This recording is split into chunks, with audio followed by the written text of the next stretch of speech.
assistance programs, I've always wondered why people who are working, who need the help, don't get the help. I always wondered about that because back in 2019, 2020, I was making $15 an hour. And prior to making $15 an hour, there was a little period, I'm talking about a couple months, right? Where I was on government assistance because I was taking a course to become a CNA. Right now I'm a nurse. And as soon as I landed a CNA job, I worked for a few months and then I got the letter because, they'll keep asking you, if your situation has changed or whatever. And I showed them, my pay stub, whatever. I was making $15 an hour. They said I was making too much money. So they no long they not only took me off the government assistance, but then So she was already making more. And most likely when they did that little auditing time period, most likely she had been making that money while she was still collecting it. And sometimes they try to claw that back. the few months, because when they wrote me and they said, oh, send whatever proof like your situation has changed. At that point, I've been working for a few months, right? They said during those months that I was working, I was making $15 an hour and I was not eligible to receive those benefits. Mm, So the benefits that I received, I had to pay it back. yep. I had to pay it back. Y'all, I'm becoming an expert, man. I done heard so much situations. Because before this whole outrage was going on and this whole thing became a thing on TikTok, I really didn't know nothing about it. I really had no idea of how it worked. I had never used it. I think it's a lot of guys who are like super unfamiliar and vague on the details when it comes to government assistance programs because it was never really within our um it was never within our grasp to be able to use. So, but yeah, now that I'm hearing all these stories, I'm starting to kind of figure it out. It's so difficult. Like, I don't understand why it's not set up in a way to give people the extra help because, yeah, somebody could be making $15 an hour. Their gross income might be, say, $1,500, right? That's gross income. By the time taxes and all those extra fluff comes out of their income, how much do they have left? Take into account their expenditure. Even if certain expenditure is like, of course, certain expenditure is like, okay, you are the one taking all that extra thing that is unnecessary, but certain things is necessary, like rent. It's a very necessary expenditure. Transportation, very necessary. Insurance, car insurance, groceries, those basic necessities. Take into account. And that's the key, right? She seems like a single young lady with no kids. Your expenditures is going to be your own self-inflicted wounds. Whatever you feel like you need as an expenditure. There are some people who feel like they're above having their bed in their living room in their kitchen, i.e., if you're single and it's just you, you might need a studio apartment. A lot of people feel like they need a one-bedroom apartment so that they can separate the living room from the. No, you might just need to get that cheap studio apartment. Your expenditures is going to be on you. She's mentioning car insurance. It's a lot of people having to pay $500 car insurance because they got 4 or 5 accidents on their record. Self-inflicted. A lot of things that correlate to your expenditures is usually self-inflicted.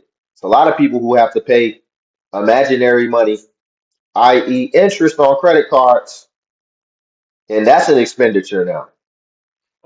Listen, a lot of these expenditures that she's talking about is self-inflicting. If you're single with no kids, then it's really simple.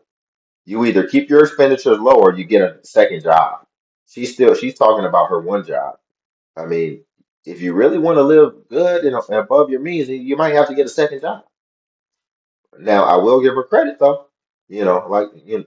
I will say wages don't uh, match probably what they should if we track it with inflation over time. But you know, Even if people have to provide receipts, even if people take those things into account and be like, okay, this is how much they make, but this is how much they spend.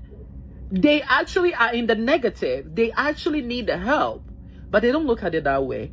It's just a matter of, oh, this is your gross income. You are outside that bracket of how much you make. They factor in some expenditure, but trust me, it doesn't make any type of difference. And no, you don't qualify.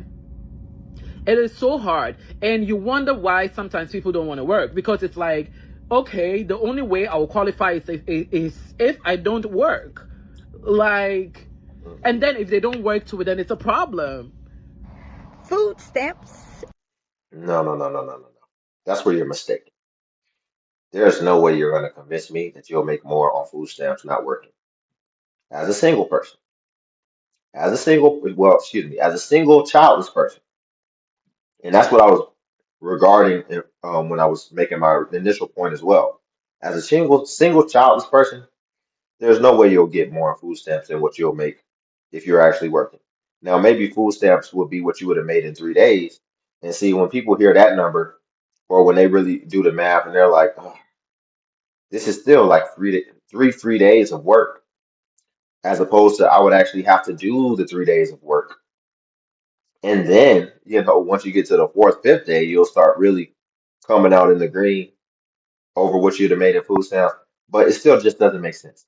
And you shouldn't want to live like that anyway. That is not a good life. You're gonna spiral, and you're gonna lose yourself, right? And you're not really gonna have the capacity. I feel like in public school, they actually, one thing I will give them, they do a good job of getting us pretty structured, pretty disciplined, and giving us the capacity to be able to work hard, and come out here into the job force. And then if you mess all that up, all that conditioning, all those habits up by deciding to rely on the system, I feel like you've really crippled yourself, and it's going to be hard to come out of that. Is coming to a halt.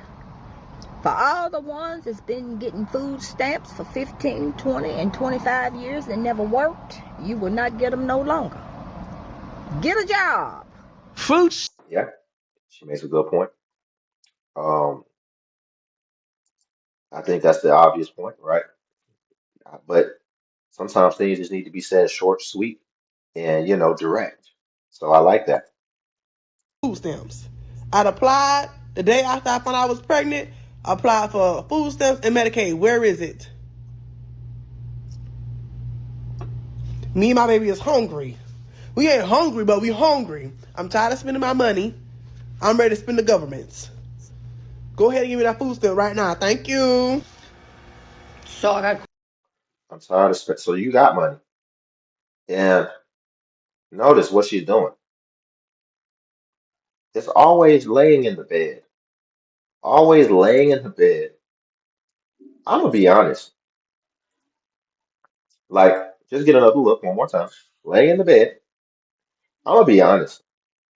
I can't even fathom. Like, I can't imagine. Like, I was just laying in my bed, and I'm on here and I'm talking to y'all, and then I just post that. Like, I don't even know. Like, I would just feel. I wouldn't feel right about that. I'd be like, this doesn't look right. Let me get myself to get like if I'm gonna post something to the internet and it's gonna live there forever, that's gonna take a little bit of prep time, like get myself together.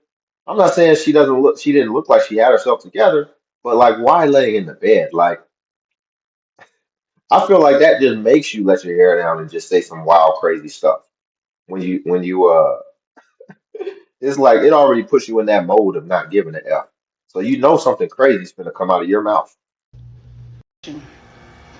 Being that they done stopped whomever it may concern from getting food stamps, does that mean I can get them now? Cause I work and I ain't been able to get them. And I know I don't make too much, cause ain't no way. But yeah, I just want to know, cause see, I mean, cause see, I'm at work.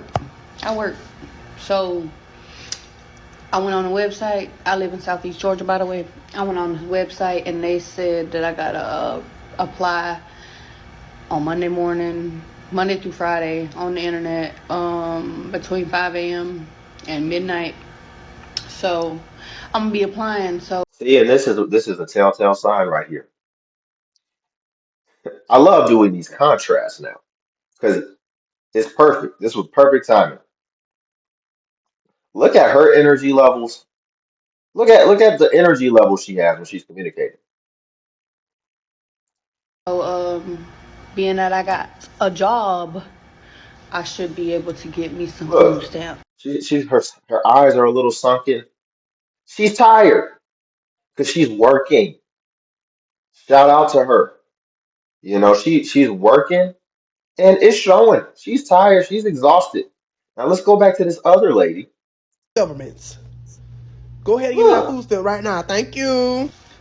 she's like a child who just had a bunch of sugar, a bunch of candy. She's got nothing but energy and apparently money because she said that she didn't want to spend hers. Look at this picture right here. Notice the difference how they started out the video. One person's in the bed with all the energy in the world, and one person's at work, and she got her hand on her head. She's starting off the video exhausted, and that's the sentiment. That's what I say. It's lower middle class people mostly who have an issue because she's working her butt off, paying for you to not spend your money like you just said because you want the government's, but it's not the government's. It's people like her who's exhausted who's paying for you. So we'll leave it there. Like the video. Also subscribe if you want to join the Legion. Cash App link below if you want to buy your boy iced coffee. Tip the channel. And also feel free to join the Patreon where I post self-improvement content. Till then, I'll catch you in the next video.